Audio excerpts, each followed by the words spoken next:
కేసీఆర్ పాలన అనేది జనం మొత్తం చూసారు. కేసీఆర్ అనే పాలన మొత్తం కుంభకోణాల పాలన, నీళ్లు మొత్తం నాశనం, అవినీతి పాలన చేసి నాశనం పట్టించేసింది. మన కాళేశ్వరం చూసినాం, అన్నారం, సుందిల్ల, ఏది చూసినా కానీ, ఈవెన్ మిషన్ కాకతీయకు సంబంధించిన చెరువుల ప్రక్షాళనకు సంబంధించినటువంటి చూస్తే కూడా ఒక్కొక్క ఊర్లో ₹1,00,00,000 వరకు ఉంటే దాంట్లో ఖర్చు పెట్టింది వాళ్ళు 15 నుంచి 20 లక్షల రూపాయలు. తాట మట్టి తీసిరు, దాని మీద పోసేసారు, అంతే.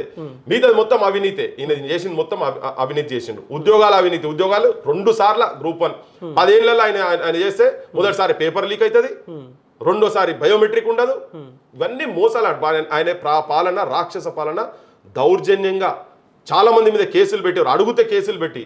అంతకు ముందేమో చాలా పెద్ద పెద్ద గొప్ప గొప్ప మాటలు మాట్లాడి ధర్నా చౌక్ కాడికెళ్ళి తీసేసింది కదా. ధర్నా చౌక్ ను మళ్ళా అంటే ఏదైనా ప్రొటెస్ట్ ఏమన్నా బాధలు చెప్పుకుంటందుకు వచ్చి కూర్చున్నందుకన్నా కానీ మళ్ళీ కోర్టులు ముట్టకాయలు వేసి కోర్టులు చెప్తే తెలిసిన సిచ్యువేషన్కి వచ్చినాయి కదా.